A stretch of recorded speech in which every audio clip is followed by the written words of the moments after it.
have breaking news from the Pullman City Councilman Brandon Chapman. And the CDC is making recommendations that might put a smile on a lot of people's faces. Murrow News 8 starts now. From the Northwest Public Broadcasting Studios on the campus of Washington State University, this is Murrow News 8. Good evening, I'm Asia Farrington. And I'm Pamela Alarcon. Welcome to Murrow News 8. Pullman City Council Brandon Chapman has revealed that he will not be running for re-election this term and will step down once his current term is completed. In an interview with Murrow News 8, he laid down the reasons for not seeking another term. With my family, my wife and my kids, and looking at other opportunities that we may have in the next year or two here in Pullman, we decided it would be best to not seek re-election and instead focus on some other things. I'm not going anywhere, so I'm still going to be around, still going to serve the community in other ways, and have some irons in the fire. Awesome. Today is International Women's Day. This day was created to celebrate the social, economic, and cultural achievements of women around the world. WSU's College of Agriculture, Human, and Natural Resource Sciences is highlighting the progress women in these fields have made in the last decade. Here is a couple of notable achievements. According to the 2017 Census of Agriculture, women-operated farms accounted for 38% of U.S. agriculture sales and 43% of U.S. farmland. 56% of farms have at least one woman grower, and the number of women producers increased by 27% between the years 2012 and 2017. You can find more information on these topics on their WSU info page. It's Restaurant Week in Pullman. Murrow News 8's Natalie Newcomb is at the first restaurant that is participating. Yes, I'm here in Stella's, which is the first restaurant featured in Restaurant Week. And now if you're an undergraduate or graduate student, you can participate in Restaurant Week. Now, if you're one of the first 50 students, you can come in and you'll get a $5 discount if you come into the restaurants on their corresponding dates. Now, take a look at that full schedules. Today, it's Stella's, and tomorrow it's Birch and Barley's. And Restaurant Week will continue into next week till March 19th. Now, Restaurant Week started 2 semesters ago when the pandemic hit and caused massive shutdowns. Now, I talked to some of the workers here, and they did say that the pandemic has affected them, but Restaurant Week has brought in more customers. Now, this calzone here that looks absolutely delicious, normally it would be $13, but today I got it for $8. Now, I'm going to take a bite of it.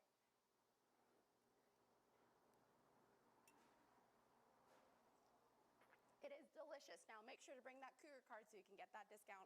I'm Natalie Newcomb from Murrow News 8. Thank you, Natalie. According to the Daily Evergreen, tomorrow evening, WSU community members will have the opportunity to attend a virtual event via Zoom at 4 p.m. about the gender gap and hear from an expert panel. For every $1 earned by a male counterpart, U.S. women earn 82 cents.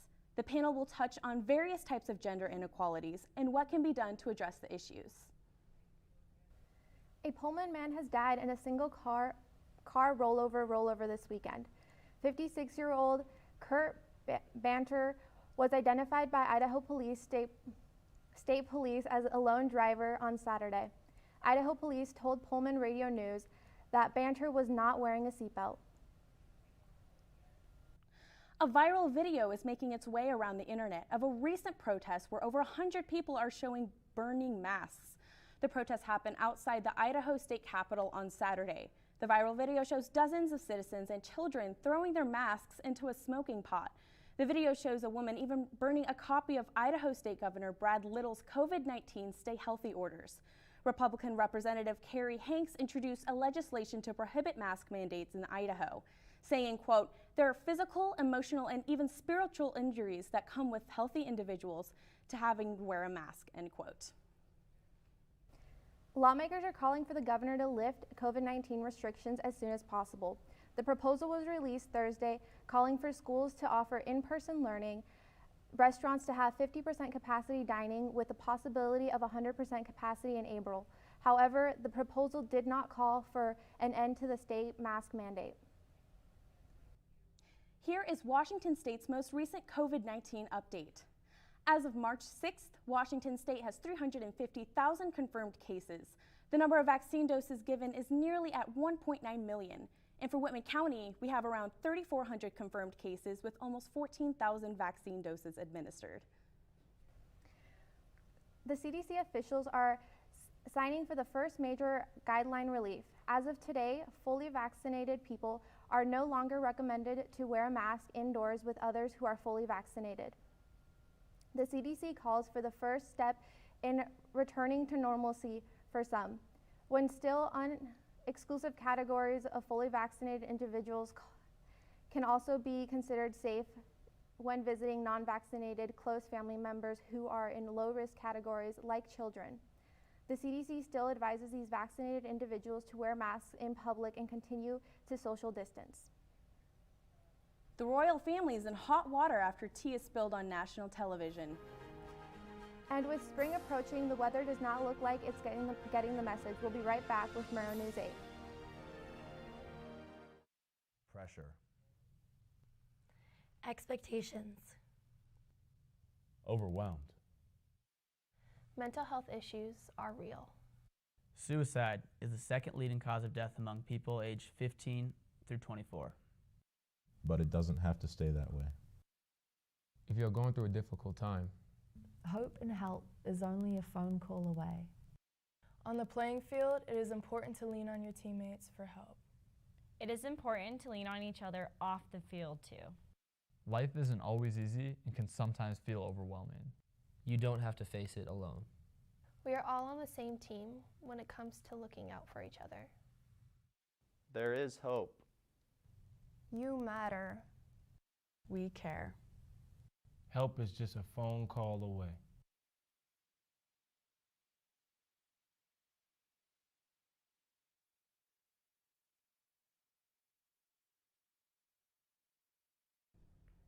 After a fierce debate, the Washington State Senate has approved a new tax on capital gains by one vote. The measure passed after more than 4 hours of debate in the Democratic-led chamber.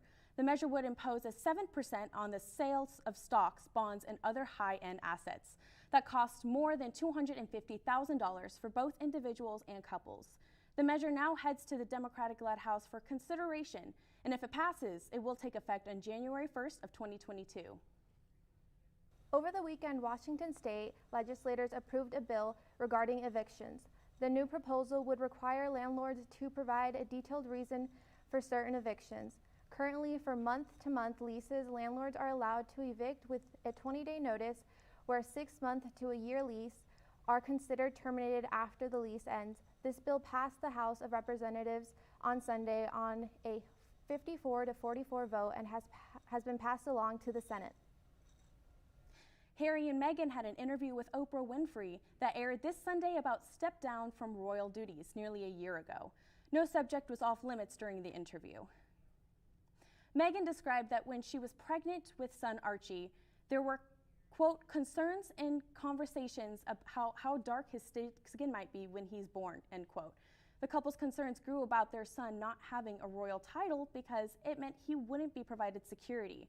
The royal family has yet to comment on the interview. The days are getting longer, but those winter chills aren't getting any shorter. We've got our weatherman, Sigmund Soroka, with your weather. Thank you, Pamela. As we all witnessed today, it was a bit of a gentle reminder that winter isn't quite done with us yet. We had a high of 43 degrees today, and we'll have a low of 31 tonight. We had some gentle winds coming out of the southeast, so there wasn't too much wind chill making it that cold out there. It was more the overcast that really had an impact on the weather.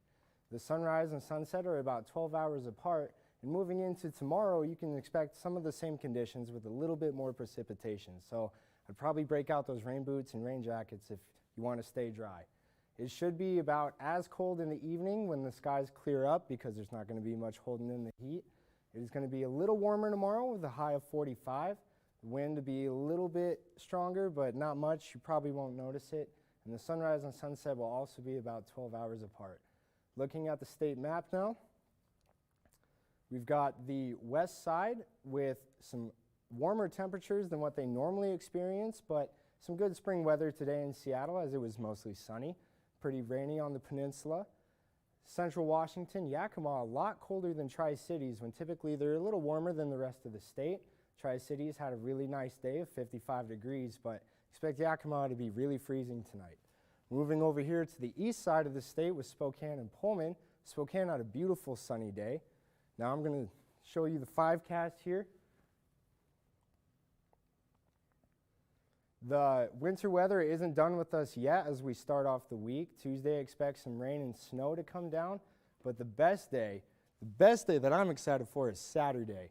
We got 54 degrees and sunshine on the weekend.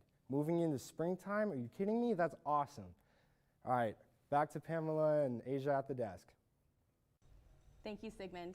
As NFL free agency begins, why will the Seahawks be looking for pass rush help? And could Mariners legend Ichiro Suzuki be making a comeback to the diamond? We'll be right back with Murrow News 8.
Ichiro Suzuki got some time in the outfield again. The former Seattle Mariner gloved up and played in a simulated game with veteran Mike Cameron playing the outfield and taking live at-bats. Pitcher Marco Gonzalez used the sim game to work on some of his pitches. The Seattle Seahawks released defensive end Carlos Dunlap. The release opened up $14.1 million in cap space. Dunlap is a two-time Pro Bowl selection and has been in the league for over 10 years. The team is expected to attempt to re-sign Dunlap at a discounted rate once he tests the market. And why a piece of plastic cost one man over $1 million. And when we come back, that on Murrow News 8.